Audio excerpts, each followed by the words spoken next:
Bismillahirrahmanirrahim. Assalamualaikum warahmatullahi wabarakatuh. Innal hamdalillah nahmaduhu wa nasta'inuhu wa nastaghfiruh wa na'udzu billahi min syururi anfusina wa min sayyiati a'malina. Man yahdihillahu fala mudhillalah wa man yudlilhu fala hadiyalah. Asyhadu an la ilaha illallah wa asyhadu anna Muhammadan abduhu wa rasuluhu la nabiyya wa rasulah ba'da. Sahabat muslim yang dirahmati Allah Subhanahu wa ta'ala, apakah ada di antara kita yang saat ini berandai-andai, saya ingin sekali hidup sejaman dengan Nabi agar dapat bertemu dengan beliau dan menatap wajahnya yang indah? Apakah ada di antara kita yang saat ini berkata di dalam hatinya, saya ingin sekali hidup sezaman dengan Nabi Shallallahu Alaihi Wasallam karena ingin hidup bersama-sama dengan Abu Bakar, Umar, Utsman, dan Ali, serta para sahabat-sahabat Nabi lainnya yang soleh dan mulia? Apakah ada di antara kita yang saat ini berangan-angan ingin hidup sejaman dengan Nabi Shallallahu Alaihi Wasallam agar mendapat gelar langsung dari Allah, yaitu radhiyallahu anhu? Tapi sahabat muslim dirahmati Allah Subhanahu wa ta'ala, apakah ada jaminan dari Allah jika kita hidup sejaman dengan Nabi, kita akan menjadi pengikut Nabi Shallallahu Alaihi Wasallam? Apakah ada jaminan dari Allah jika kita melihat wajah Nabi, kita akan beriman atas risalah yang beliau sampaikan? Apakah ada jaminan dari Allah jika kita hidup bersama dengan sahabat-sahabat Nabi, kita akan ikut berperang bersama mereka melawan pasukan kafir?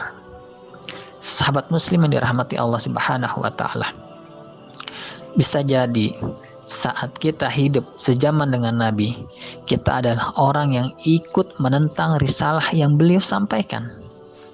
Bisa jadi jika kita hidup sejaman dengan Nabi, kita berada dalam barisan orang-orang yang berperang melawan Nabi Shallallahu Alaihi Wasallam. Dan bisa jadi saat kita hidup sejaman dengan Nabi dan para sahabatnya, bukan gelar radhiyallahu anhu yang kita dapatkan, tapi mungkin gelar musyrikin atau munafikin. Bahkan seorang Abu Thalib yang rasa sayangnya kepada Nabi lebih besar dibandingkan rasa sayangnya kepada anak kandungnya sendiri, tidak termasuk ke dalam kelompok orang-orang yang mau menerima dakwah beliau. Pengorbanan Abu Thalib yang begitu besar untuk Nabi ternyata tidak menjamin Allah memberikan hidayahnya kepada Abu Thalib. Dan bisa jadi kita seperti Ubaidillah bin Jahsy, suami dari Ummu Habibah, wanita yang kelak menjadi istri Nabi. Itu suaminya murtad, masuk ke dalam agama Nasrani saat berhijrah ke negeri Habasyah. Sahabat muslim dirahmati Allah Subhanahu wa ta'ala, marilah kita bersyukur walaupun saat ini kita tidak sejaman dengan Nabi, tidak melihat wajahnya, dan tidak berada di tengah-tengah sahabatnya yang soleh, tapi kita masih beriman atas risalah yang beliau sampaikan.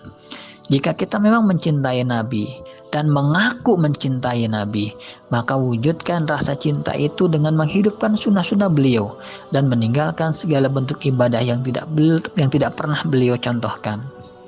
Dan mudah-mudahan kita nanti dipertemukan oleh Allah dengan Nabi Shallallahu Alaihi Wasallam saat beliau menunggu kita di Telaga Kautsar.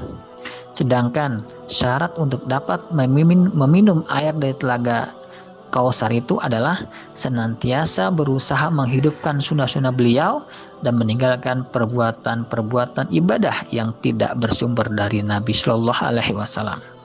Akhirul kalam, assalamualaikum warahmatullahi wabarakatuh.